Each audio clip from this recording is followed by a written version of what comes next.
সপ্তম শ্রেণীর প্রিয় শিক্ষার্থীবৃন্দ, আশা করি বাড়িতে তোমরা সবাই ভালো আছো এবং সুস্থ আছো। স্বাস্থ্যবিধি মেনে যদি বাইরে যাওয়ার প্রয়োজন হয় তবেই যাবে। যতদূর সম্ভব ঘরে বসেই তোমাদের যাবতীয় পড়ালেখা করার চেষ্টা করবে, কারণ এই অতিমারির সময় বাইরে গেলে আমাদের জীবনের ঝুঁকি হতে পারে।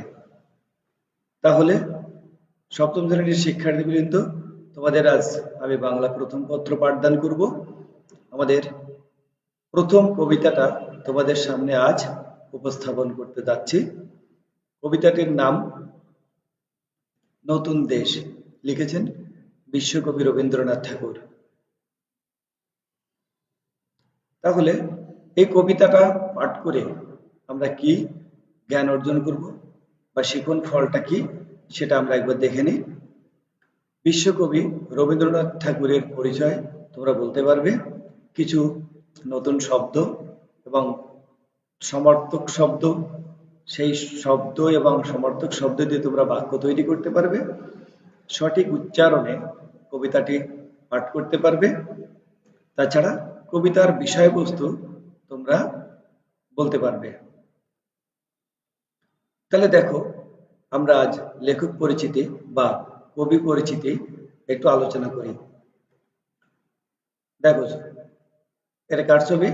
হ্যাঁ, নিশ্চয়ই তোমরা চেনো এনাকে, বিশ্বকবি রবীন্দ্রনাথ ঠাকুর। রবীন্দ্রনাথ ঠাকুর, যিনি সাহিত্যের সকল শাখায় তার অবদান, সাহিত্যের বাংলা সাহিত্যকে বিশ্বের দরবারে সমুজ্জ্বল করেছেন বিশ্বকবি রবীন্দ্রনাথ ঠাকুর। তার জন্ম 7ই মে 1861 কলকাতার বিখ্যাত জোড়াসাঁকোর ঠাকুর পরিবারে জন্মগ্রহণ করেন। মৃত্যু 7ই আগস্ট 1941 সালে। 80 বছর বয়সে কবি মৃত্যুবরণ করেন। পড়াশোনা করেছেন oriental seminary normal school, Bengal academy of saint Xavier's collegiate. এ সম্পর্কে তোমাদের বলে রাখা ভালো, বিশ্বকবি রবীন্দ্রনাথ ঠাকুর প্রাতিষ্ঠানিক শিক্ষায় কিন্তু শিক্ষা লাভ করেননি।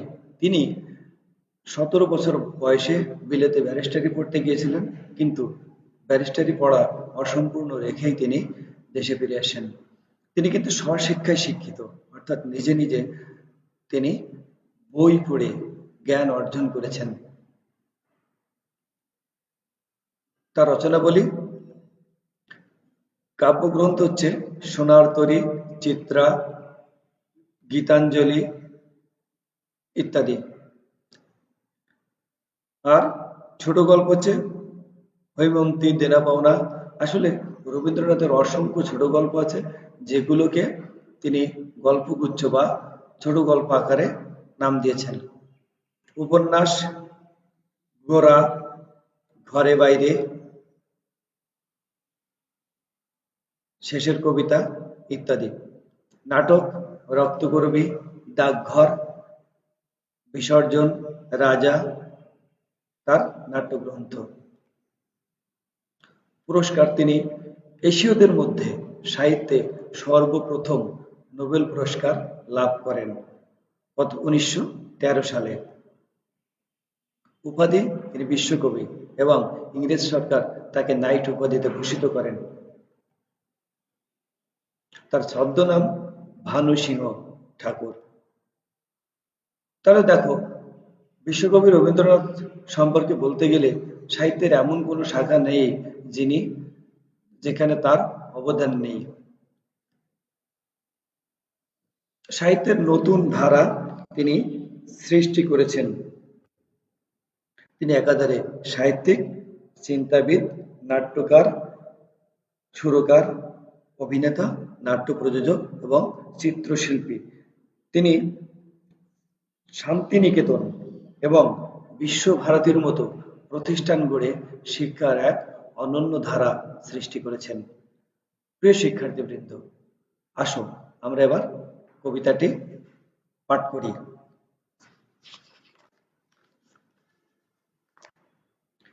নতুন দেশ, রবীন্দ্রনাথ ঠাকুর।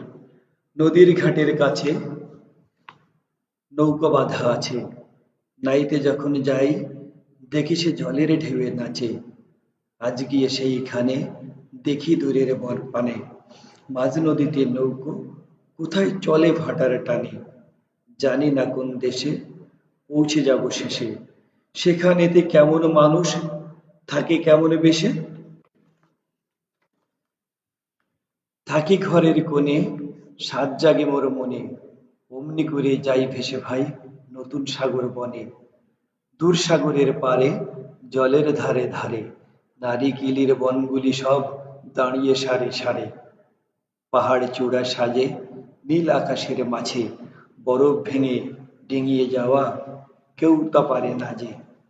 কোন সে বনের তালে নতুন ফুলে ফলে, নতুন নতুন পশু কত বেড়ায় দলে দলে। কত রাতের শেষে নৌকো যে যায় ভেসে, বাবা কেন আপিসে যায়, যায় না নতুন দেশে।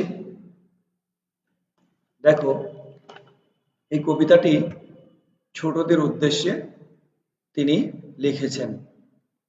এবার তোমরা বাড়িতে নীরবে তোমরা পাঠ করবে, অর্থাৎ ভালো করে পড়াশুনো করবে, তাহলে দেখবা তোমরা কবিতাটি আরো সুন্দরভাবে আবৃত্তি করতে পারবে।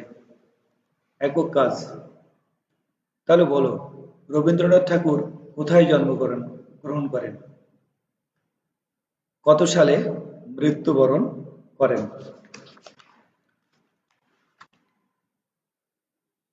যেহেতু অনলাইন ক্লাস, সেহেতু আমি বলে দিই, রবীন্দ্রনাথ ঠাকুর কলকাতার জোড়াসাঁকোর বিখ্যাত ঠাকুর পরিবারে জন্মগ্রহণ করেন আর মৃত্যুবরণ করেন কত সালে? 1941 সালের 7ই আগস্ট, বাংলা 22শে শ্রাবণ। দেখো, এই কবিতাটিতে আমরা কিছু শব্দ পেয়েছি, এই শব্দার্থগুলো আমরা শিখব। ঘাট, নাইতে, ঢেউ, পানে, স্বাদ। তাহলে ঘাট শব্দের অর্থ কি? নদীর ধার বা পাড়। নাইতে, নাইতে মানে নদীতে। ঢেউ,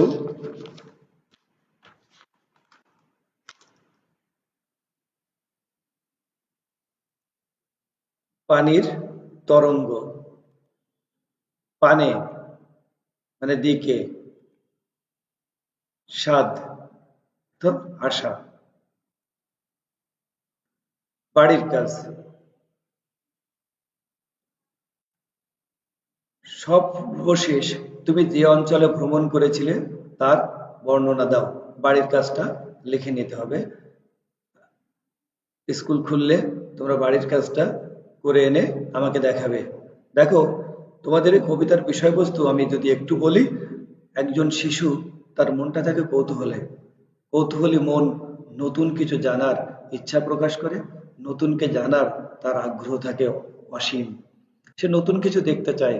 নদীতে নৌকা বাঁধা থাকে, কৌতূহলী মন জানতে চায় নদীর ওপারে কি আছে, না জানি নতুন কোন দেশ, নতুন কেমন শিশু, সেখানকার পরিবেশ কেমন, সবকিছু জানার তার আগ্রহ থাকে। দেখো, এক্ষেত্রে একটা কথা বলে রাখি, বড়দের থেকে কিন্তু ছোটদের বা তোমাদের মতো শিশুদেরই, তোমাদের মতো বয়সের ছেলে মেয়েদের জানার কৌতূহল বেশি। আর যার যত জানার কৌতূহল থাকে, সে কিন্তু ততটাই জ্ঞান অর্জন করতে পারে। কারণ তুমি যে অজানাটাকে জানতে চাও, এটাই তোমার অজানাকে জানতে চাইলে এবং তার উত্তর যদি তুমি খুঁজে পাও, তাহলে নতুন নতুন কিছু তুমি শিখতে পারবে। বিশ্বকবি রবীন্দ্রনাথ ঠাকুর তাই শিশু মনের এই কৌতূহলী মনকে কবিতায় উপস্থাপন করেছেন। আর এই কবিতাটি আমাদের পাঠ্যপুস্তকে কেন দেওয়া হয়েছে?